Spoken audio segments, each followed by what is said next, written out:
the way we are raised and grow up, our experiences really shape the way we view things, Yes. Yeah. right? Because I definitely agree with you, Florina. Like the way I grew up, I mean, I grew up eating everything, Mm-hmm. and my family, they still eat everything. I grew up making everything, cooking everything, roasting everything, grilling everything, baking everything. And then, certain things started to change. Luckily, I didn't have a drastic situation with my body where I was either bedridden or hospitalized, and I had to make a change there. My change came from very emotional turmoil, emotional pain, a big separation with my ex-partner. We were with each other for a decade before we separated, and that kind of got me on the path to trying to figure out who I was in the world and what I desired, and really trying to kindle that fire, get back that flame and be more self-sustained with that flame, because I knew I couldn't remain who I was. Mm-hmm. I knew I had to change. Mm-hmm. I knew that what I had done up until that point wasn't working. So I was ready for a big drastic change. And for me, veganism was as far, far as I ever imagined myself going. But as soon as the energy started flowing within me and these things started growing within me, it almost felt like there was no looking back. And then when I seen a documentary, it was called Earthlings. You ever seen that one? No, I haven't. Okay. Not yet, but I should. No worries. I mean, if you're already vegan and you just, you have it in your heart to, oh, look at the cat. I love that cat. Yeah, I love that one. I wonder what its name is. If you already have it in your heart to, for the animals, which I know that you do, you're showing me pictures with you and the bovines, pictures with you and the cows, pictures with you and kangaroos, and, you know, if you have it in your heart already, there's no need, I guess, for you to watch it. But for people like me, who there was such a disconnect, such a cognitive dissonance Yes. with maybe you have a cat as a pet, maybe you have a dog as a pet, and then you're over here eating cows and chickens, and it's like there's a dissonance, there's a Yes. disconnect, there's a big gap that we don't realize it. I certainly didn't realize it. Once I watched that documentary, it was game over. My heart, my soul, and my spirit were not in agreement with the way that I was living and what it was giving. Up until that point, it felt like I had been living a lie for so much of my life. So it was like almost like an identity crisis Mm-hmm. where my mind was now split, my heart was split. I was like, what have I been doing for these past 28 years? So for you, being raised, and being with your family, and then now being the only one, you and Jonah, being the only ones, what was it that got you on this path? Like, what was it that, Um, started that? okay, so this is an interesting story. At this time, so Jonah, um, I don't know. Um, I mean, I'm a little bit nervous because the camera is Oh, rolling, but oh, good. I feel like certain things like are censored, so I guess I'll leave some certain details Yeah, out. no worries. Okay, so Jonah was born, and he had, from the beginning, he had something was not right. I felt it. But then something else happened that like pushed him over the edge, and he had severe eczema. Like if I show you pictures, you'll because I know you're a sensitive person, I can feel it. You will feel very sorry. Mm. I couldn't take him out to the store with me. I couldn't take him out because people would comment all the time. Wow.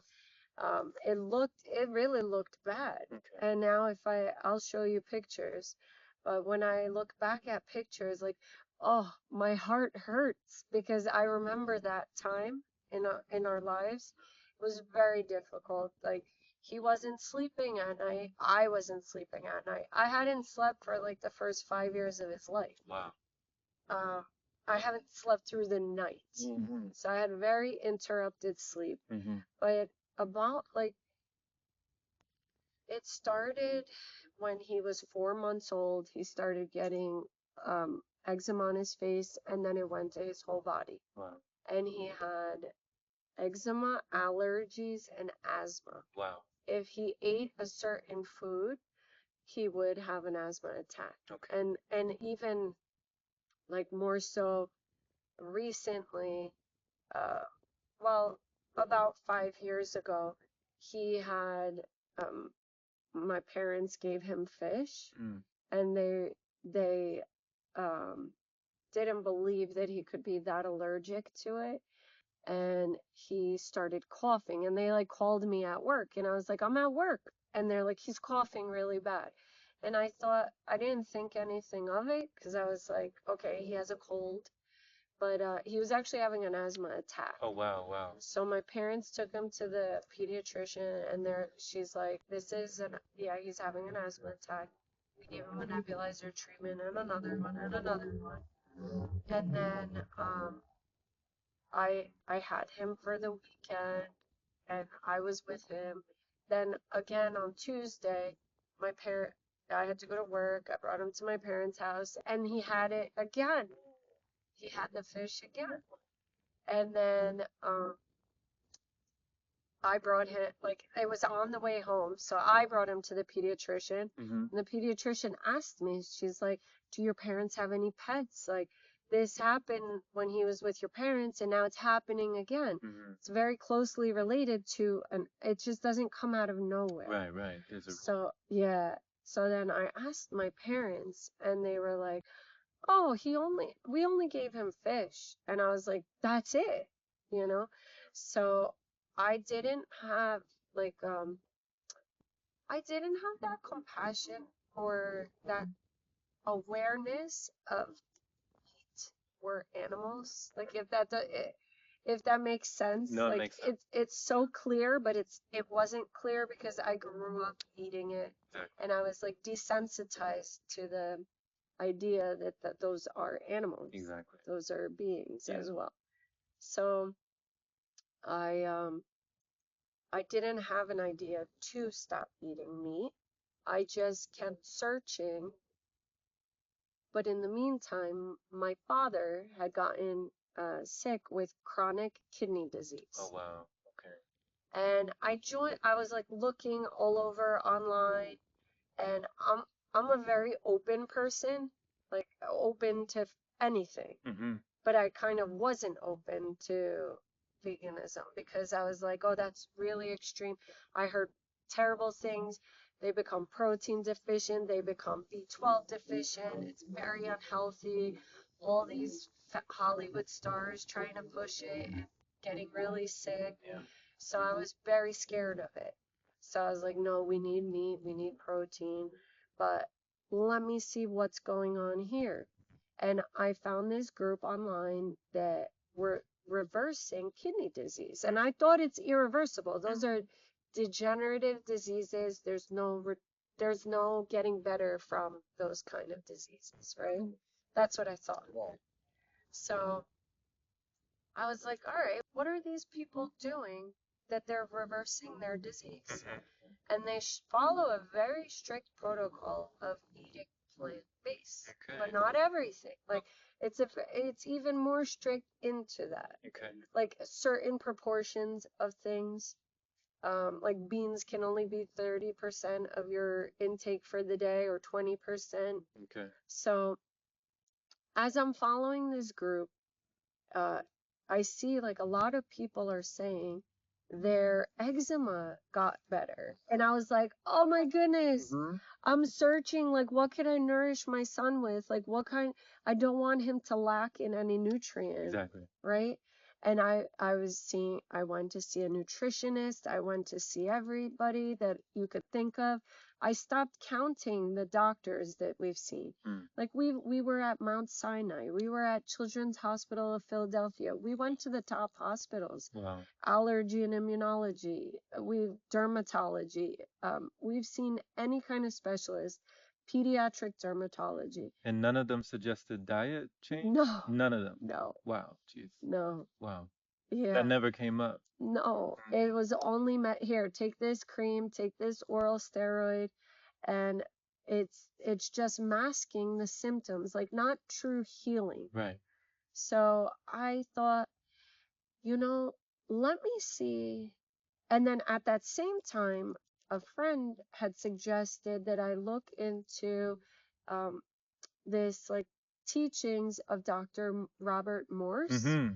who's mostly fruitarian. Yeah. He's very into just like fruits and Mm-hmm. for healing.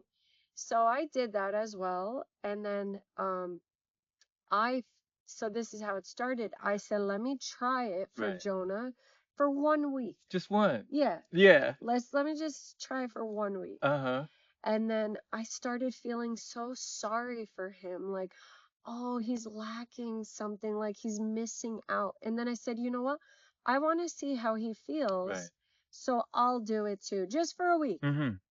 And after the first week, I felt really like tired, headachy because I was detoxing very quickly. Like Naturally. I ate a very heavy meat diet, cheese, dairy, Oh like yeah. all any processed foods too. It wasn't like just our from the farm Mm-hmm. raw. It wasn't like that. It was just like all processed.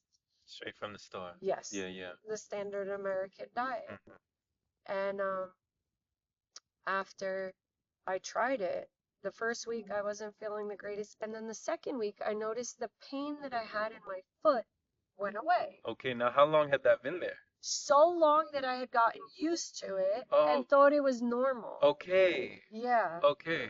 And so in my family, I never got tested for this, so I don't know if I had it, but I'm glad I don't have anything now. But at that time, my mom had high uric acid, my dad had high uric acid, my older sister had high uric acid. And I remember going to the doctor with them, and the doctor would ask them, like, do you have gout? Like, it's your uric acid is so high that it looks like you have gout. Mm. So I kind of diagnosed myself. Mm-hmm. I'm not sure if that's what I had, but it went away. Oh wow. So And um this was after the second week. well, after the second week I started feeling better, Yeah. and then I started noticing maybe like the third The week. third week. So I was like, It you went know what? away. Yeah, I feel really good. Let me just do this another week. Yeah. And then came the realization when I stopped eating the animals, then came the realization what it was. Mm. But I was still eating dairy for Okay. a whole year. That's tough for people to give up. Yeah, And yeah. I didn't realize like how milk is produced. Yeah, yeah. So I went to a birthday party for a friend of ours, and his stepmother is vegan. Okay. And he said, hey, you should talk to my stepmom about Jonah. Mm. And I was like, oh, okay. Now, Jonah wasn't having any dairy. He was completely vegan Okay. because he was allergic to milk. Gotcha. So it was actually like a little bit easier when you're allergic to it. You avoid it because you don't want to. Completely. Yeah. Mm-hmm. And she just said this to me. She was like, oh, you're vegetarian? Then it's really easy for you to be vegan. And I thought, I didn't even have that idea in my head yet. Like, I didn't understand it fully.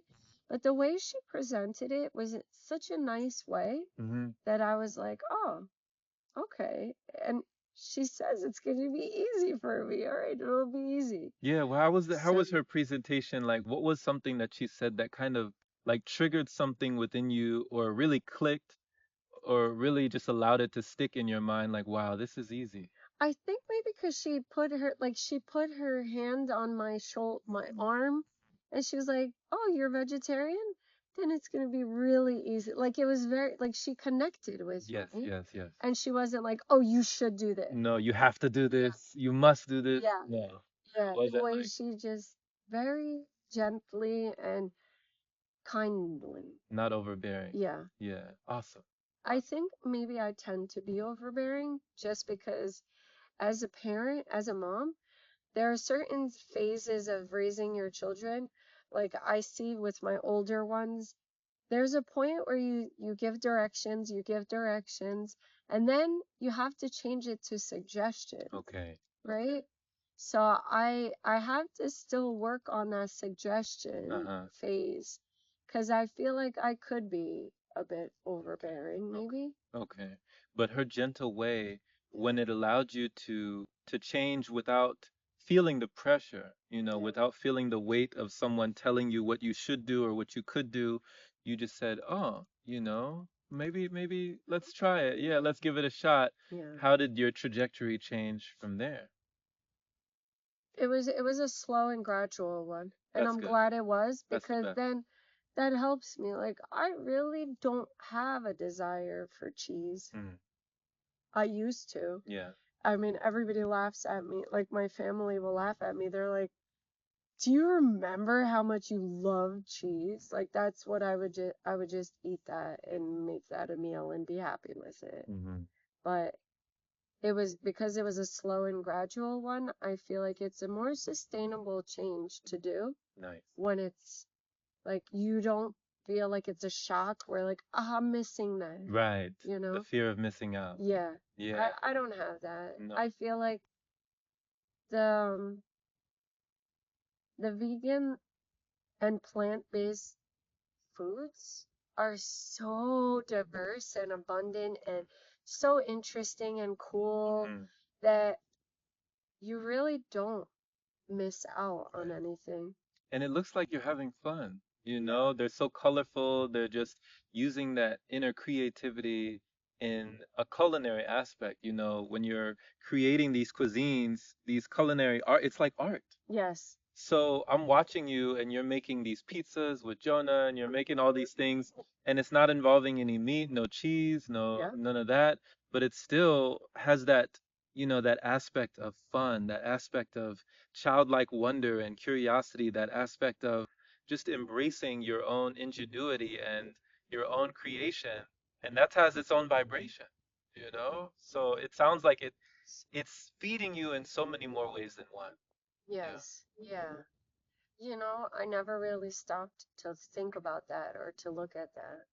I think that it's really important to understand and like self-reflect, but also like reflect on what you did that day. Mhm. And I feel like I'm just so, let's get this done, this done, this done, so regimented that by the time I get to bed, I'm like, done. Done, done, done. Yeah, yeah. But I think that it's really important to set aside some time at the beginning of your day and at the end of the day to just reflect, set goals, just be quiet. Yeah. I'm very, like, I have a very strong faith. So I really, really feel good when I read my Bible Mm. because I feel like there's such beautiful key things in there Mm. to take into your everyday life Mm-hmm. that if I don't take the time to do that, my life is just very like rushed. Right. And then I can't see and understand, like you said, like the childlike wonder, creativity, fun, Mm-hmm. the fun aspects of things. Mm-hmm. Um, That makes sense. That makes yeah. sense.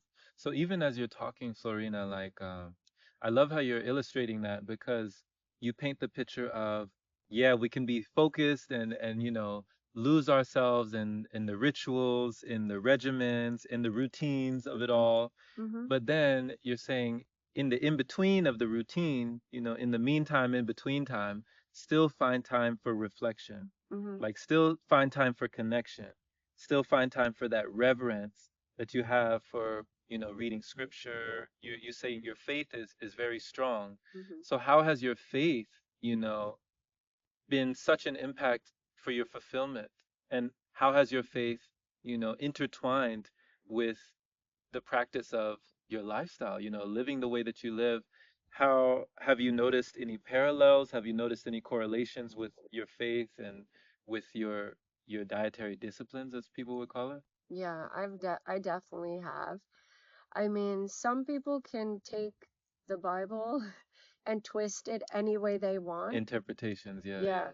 So I see it very clearly and beautifully. Like the original, yes, the okay, so the original design was for man to eat from the fruits of the trees and the seeds and all the fruit bearing trees, Mm, the plants in the garden. Um, And then after the fall of man, he allowed them to eat meat, but that wasn't the the best option. Okay. That's how I feel. Okay. And I there are I feel like it's just such a beautiful thing when you do go back to the original design or intent. Yeah.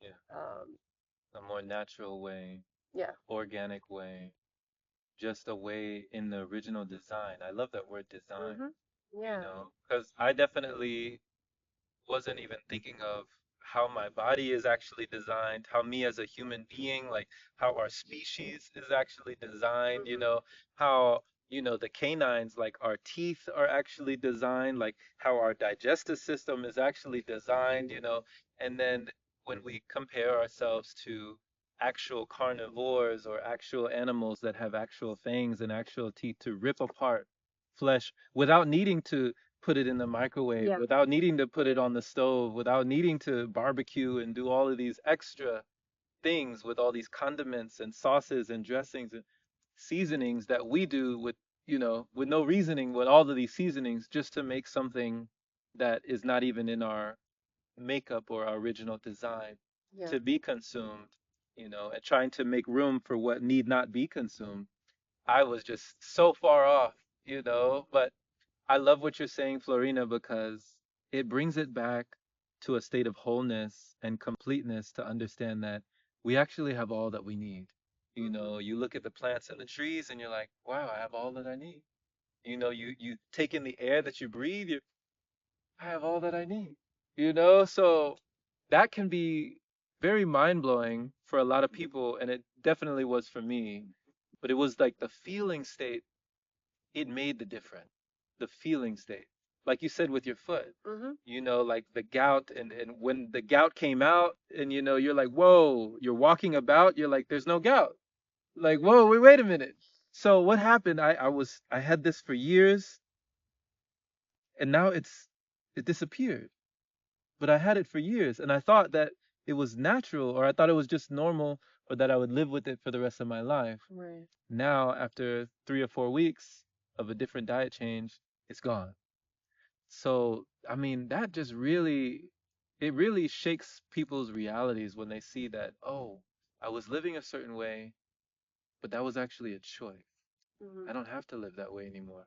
I can live another way. I think it's really important. Um, I guess I never really reflect on why I started eating this way, because now that I said it, Hmm. I realize it, like, wow, why would I want to like go back to that when I can improve and improve the health and the future, Hmm. like of, my children. Hmm. Um, I feel like it's really important Hmm. For sure. to know like why. For sure. And I don't yet have any children of my own. So, any advice you could give, like for when it comes to, like you were saying before, not being so overbearing or being so like this, but what is the best way that you feel with your 3 children that you just kind of allow? Or, I'm really glad you asked this question okay. because I feel like it's a really important question to understand and to have and to Um, I think it's really incredible that you said, you don't have any children yet, but you're asking and wanting to know. You're proactively learning. You're not just reactively learning. Like, I wish that I knew this information sooner Okay. because my two older boys um, were raised on a very meat heavy diet. Like I said, I was also. Mm-hmm. And um, I think that our palate and our taste buds are formed very young, Yeah. very early. Yeah. But so are our habits. Mm-hmm. And I'm not saying that it's not possible because look at me. I'm like a living proof. Come on. I'm living proof that anybody Absolutely. can change. Absolutely. If I could have, anybody can. Wow. I mean that with my whole heart because, like I mentioned to you, I was making hamburgers for breakfast, like hamburgers for lunch, steaks for dinner. Like it was, it wasn't a balanced meal. It was a meat-centric meal, and maybe a little bit of broccoli or something. Yeah, and even poultry like that. It was turkey. The same for animals. Same three animals. We really didn't eat pork much, but um, I feel like if you have a great start with great nutrients, like all of our cells contain our DNA in our body, right? And if you look at what those are composed of, polysaccharides, poly just means more than one, saccharides are sugars. Our body needs fruits and vegetables. It needs these nutrients that when we give it fake candy and fake food coloring and food dyes and um, just like not the proper nutrients, you're rebuilding and you're rebuilding your body and your whole chemistry is changing according to the fuel that you're putting into it. Exactly. So like how on earth do you expect to be having your DNA replicate in a healthy, proper way if you're not giving it the right fuel, you know? Yes. So that it's such a great thing to really, I mean, in a way, having allergies is almost a good thing because it gives you an excuse that everybody will accept, or mostly everybody will accept it. They're like, oh, okay, they have allergies. All right, I'm not going to push it. It's like a blessing in disguise. Yeah. Okay. Yeah. I know it was for me, especially with like the dairy with Jonah. And I can still see eczema. Like he told me, I saw his elbow and I said, whoa, you had something that you can't have. What did you have today? And he was like, oh, nothing. And he said it so quick. And then I was like, Jonah, what did you have? Come on. Yeah. And he was like, oh, my friend at school let me have a candy we got from music class for being good. And then at snack time, my other friend gave me some pretzels. And I was like, wait, look at what it's doing to you, you know? So just being a proactive, conscientious parent, like planning ahead also is really good. Strategize? Yes. Okay. It's really good. Um, and I think like informing them, you know, why. It's not like you're trying to be mean and keeping good things that they think are good but only taste good. Right. Like I'll give you a very quick example. Jonah asked me if he could buy the Good Crisp is like a healthier version of Pringles chips from the store. And I said, no, Jonah, we're just gonna get avocados and we'll make guac when we go home, you know, we'll make some guac. And he's like, no, when I'm asking you for food, I mean everything, anything. I just want something. And I said, I understand you're hungry, but those Pringles aren't food. It's junk. It's not food. We're calling it food. Yeah. It's not actually. Yeah. Yeah. So I think, like, in general, we've all been programmed from very little to think junk food It's food. is a food. Right, exactly. And it's not. Yeah. So in my opinion, I'm a very, like, black and white person. I don't think, like, I'll just do this a little bit and be okay. Right. Like, I'm either all or nothing. Okay. You're not just sticking your toe in the water. I can't. Yeah. I can't because I feel like if I do that, I'll fall back. There you go. So I have to go, really. I respect that. I respect that. And I love how you describe, Florina, that it's almost like Jonah's body is his own accountability partner. You know, it's like keeping him accountable. It's showing right there on his elbow. Yeah. It's coming back up. It's showing right there. It's clear as day that it doesn't pop up for no reason. Yeah. And I also love the way that you broke down.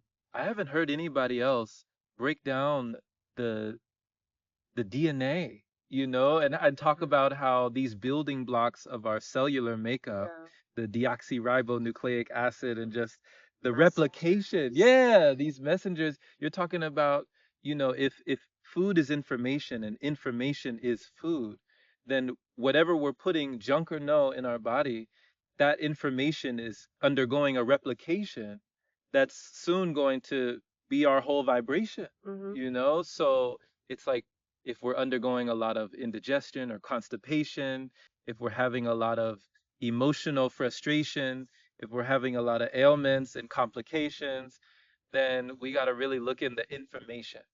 What are we consuming? What are we putting in that is allowing it to come out? They say garbage in, garbage out. Yeah, and that's so true. It really is. Like you can't take something, and even if it's like one little bite. Have you ever heard of Dr. Brooke Goldner with No. Goodbye Lupus? What's that? She's a very interesting doctor. She's a plant-based doctor, um, very successful in. She by accident realized that she reversed her lupus um, just by chance, like that, by changing her diet. She was getting married, Yeah. and her husband is a very famous trainer. Mm-hmm. But she, being a vegan herself, she was like, no, I can't have like all that. I can't have. She was having eggs and cheese as her protein source, but she didn't want to have meat. So they kind of tweaked her diet, and she calls her protocol nutrition, like overdosing on hypernutrition. Oh, wow. So it's like starting your day with like a huge blender full of greens, cruciferous vegetables, spinach or kale, and very little bit fruit, and like working your way up to like a third cup, a quarter cup of chia seeds or flax seeds for the omega 3s, and a lot of water. So she she wanted to lose weight for her wedding, and that's how she told her husband. She was like, you have to train me. And it was like they were going to she was still having lupus. Yeah. So she would go every so often to get her blood work. Mm-hmm. Excuse me. And her doctor was like, your labs came back wrong. Like, go have your wedding. When you come back, we'll redo your blood work because it's showing that you have no markers for lupus. Yeah, and that was after Wow. like 2 months, I think. Oh my I God. think that was after two Oh months. my. And for people who don't know about lupus, like what exactly, just a brief explanation of what is lupus. So I don't know in depth. I just know that it could attack. It's an autoimmune disease that attacks different parts of your body. Like you could have a lupus that attacks just your kidney. Wow. Yeah, and um, it could attack like a lot of other functions in your body, and it causes pain. Okay. It causes So it's a lot like of pain. targeting these areas specifically and Yeah, attacking it. Okay. yeah, And her doctors were like, okay, go to the wedding, but yeah. you need to come back Come back and we'll because redo. it's showing that there's nothing there. Exactly. Oh my God. So now she has a whole like rapid recovery group. She has a whole protocol. She has three books, I think. Goodbye Autoimmune Disease, Goodbye Lupus, and Hello Delicious. It's a cookbook. Awesome. And she has every week she has a live that she does free. And it's like 1 hour long, and it's a question and answers. People ask her questions, and she gave an example of one of the people in her recovery group. They weren't getting better, and she's like, all right, let's really look into this. Like, let's like break it down for me. Are you sleeping enough? What does your social life look like? Who are you surrounding yourself with? Are you thinking positive thoughts? Are you thinking negative thoughts? Like, what's going on? Right. And she was like, well, I did have a chip with salsa. And she was like, a chip? And yeah, she was like, well, I had a couple of chips. Uh-huh. But then she was like, no, I only had one chip this next time, right? So for some people that are so sick, one bite of the wrong food can push you out of that healing Wow. uh Wow. stage or phase, like the Yeah. healing process. Yeah. So I thought that that was very interesting to share that even if it's one, and it just like went together with what I say, like Mhm. I'm very all or nothing. Mhm. I I'm not perfect, but I feel like I have to be all or nothing. For sure. No, it makes total sense, the way you say it, Florina. And then actually, like, thank you for bringing that example in as well of like the one chip, because there's been, I mean, there was even, I don't know if you ever heard about this, but it was pretty dangerous. I don't know if they still do it. I hope they don't. I would think that, the company might have gotten shut down, but there were companies that had a one chip challenge. You ever heard of a one chip challenge? So Oh, no. so those different chips like of course they have Pringles, they have Doritos, they have Cheetos, they have Takis, they have all these different chips. Well, there was this company and I forget what it is called, but they had this one chip challenge.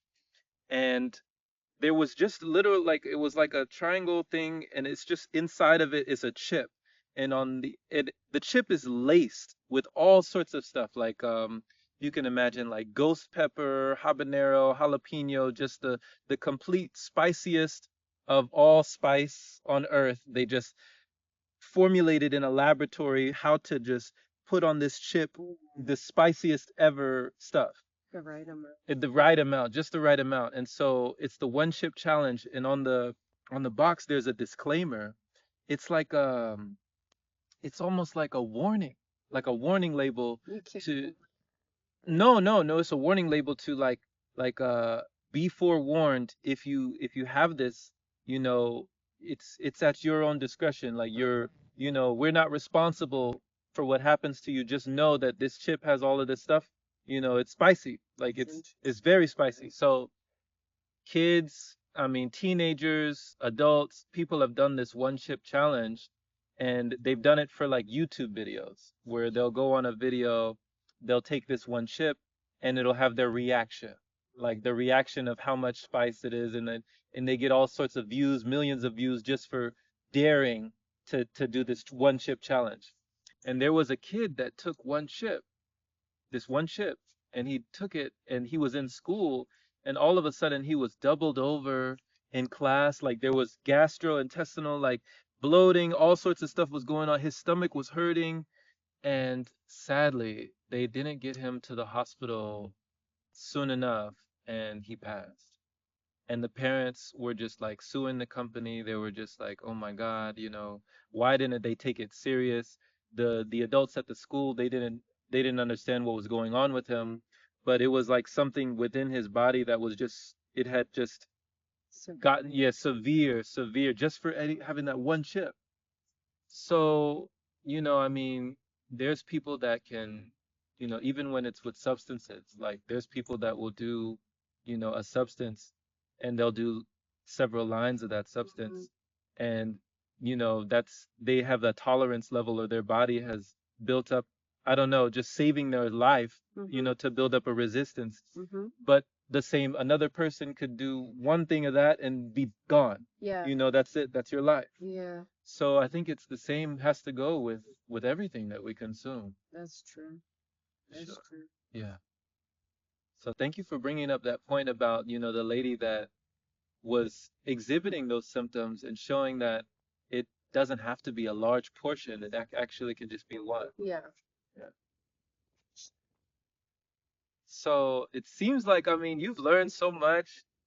Just thank you for just speaking. Like, thank you for your testimony. Thank you just for talking about your experience, your children's experience, your learnings, your discoveries, and your testimony is powerful because you've changed your life in ways where you're rediscovering your body in new ways. You're rediscovering your lifestyle in new ways that is, it seems like it's taking you higher, and it's very motivating, it's very inspiring, it's encouraging. It's encouraging, yeah. Thank you. I have a question for you. Of course. So I really did like the way you said I'm taking my life higher because that's how I feel. Yeah. How would you Did you ever have any experience where people are telling you that you're acting like you're better than Not better than them, but they thought I was killing myself. them? Oh, They definitely thought that I was harming myself. They thought that my body was eating itself.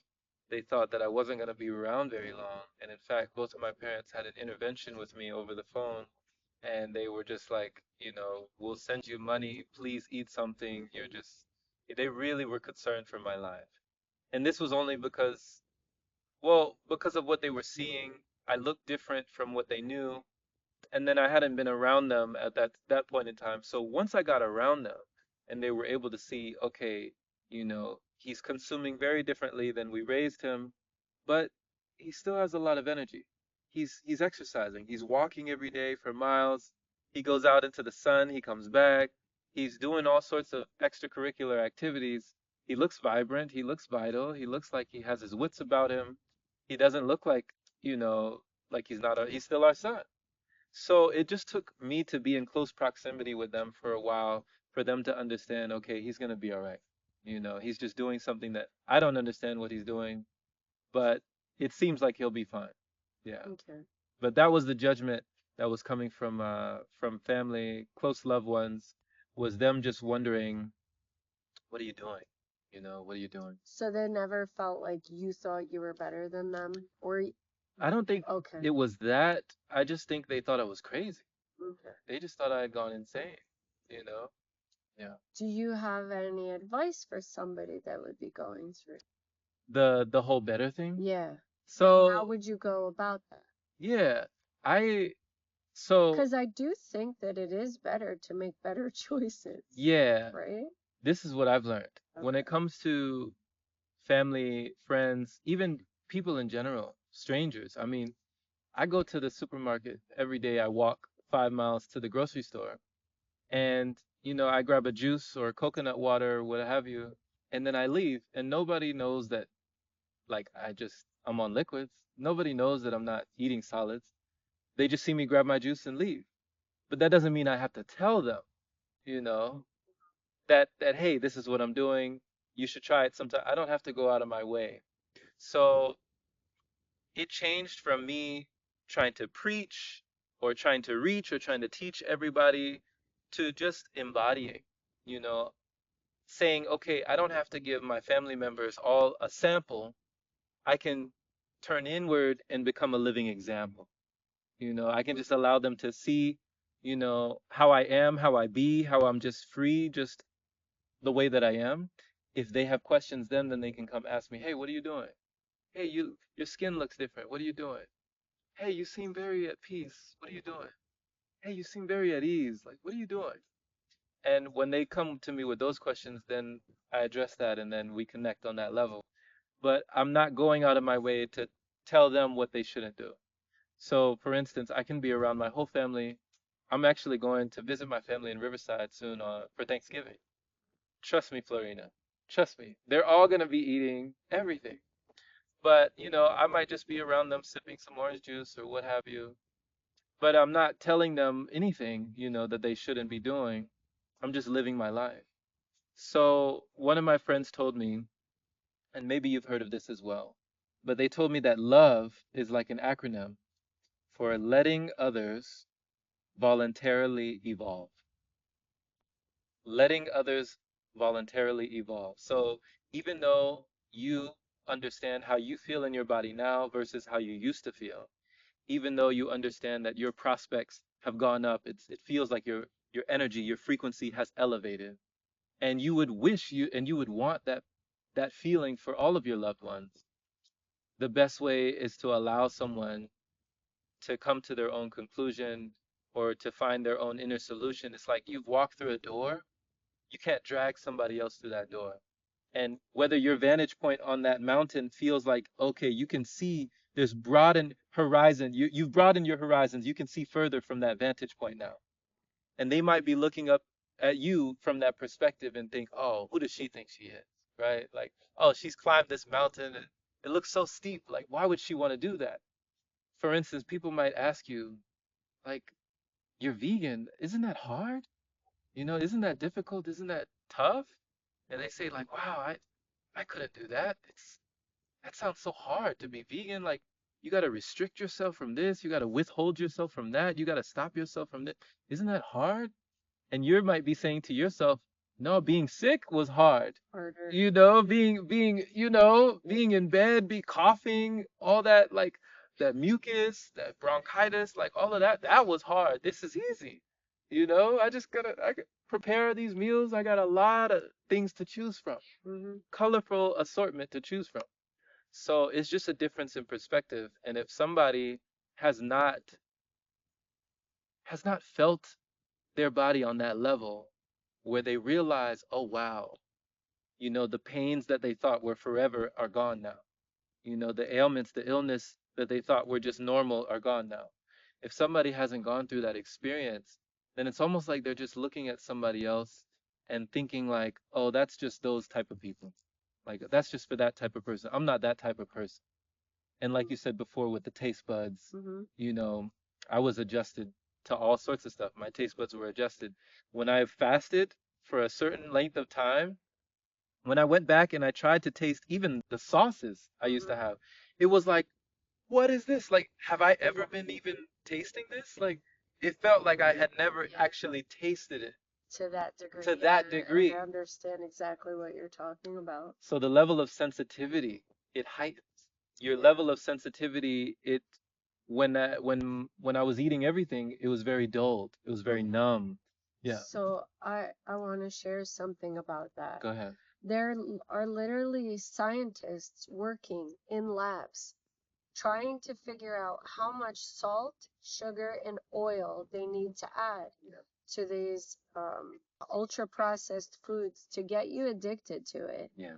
to activate that reward system in your brain so that you will go back and buy that again because it's you're activating that reward system and it's releasing those neuro the Yeah, the chemicals. the All of that. chemicals in your Yeah. brain. Mm-hmm. The I can't the serotonin.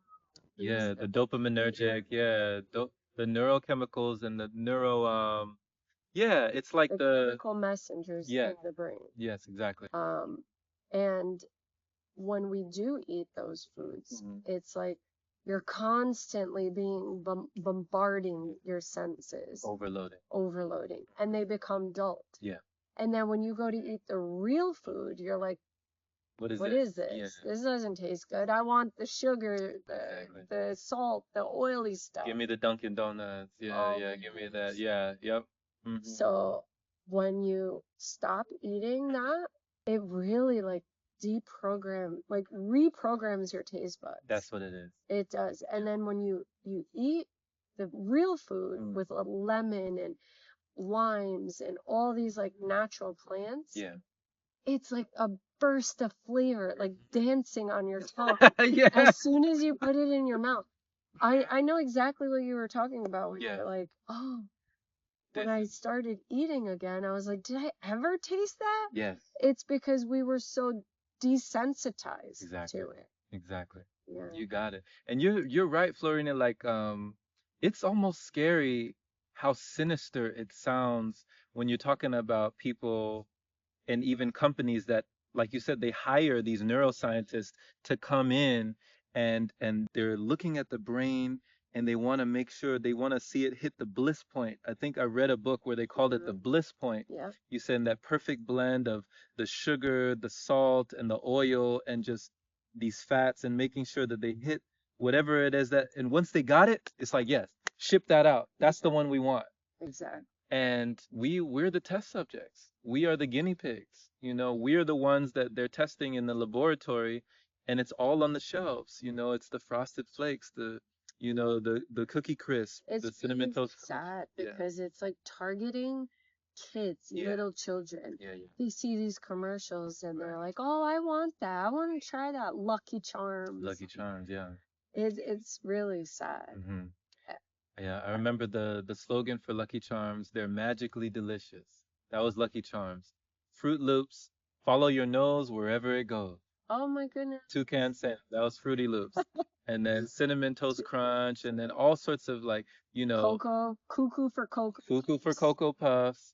And it literally will make you go cuckoo. Come on now.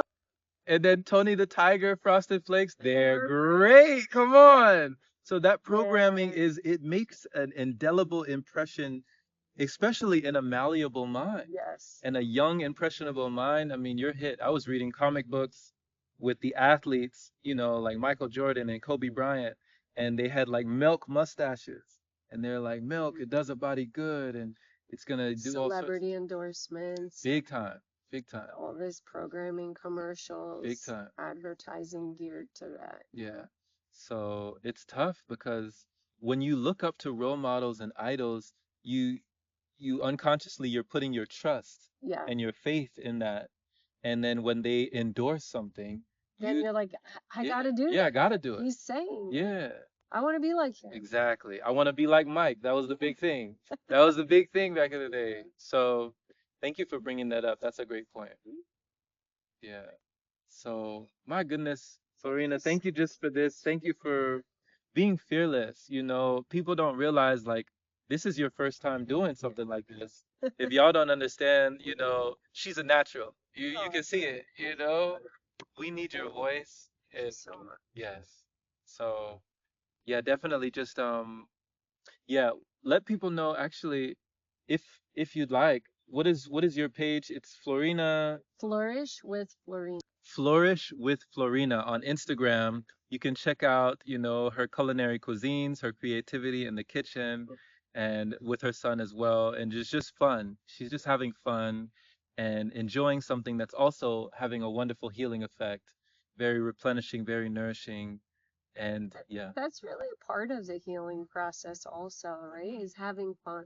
exactly. And it doesn't always have to be like work, work, work. Right. Like it's having fun while you're creating and making great things that you know are going to be good for you. Mm-hmm. Yeah. Beautiful. Thank you Beautiful. for this opportunity. Yes. Thank Thank you you. for your willingness. Thank you. Oh. So much love, everyone. Take care and enjoy your time. We'll see you again.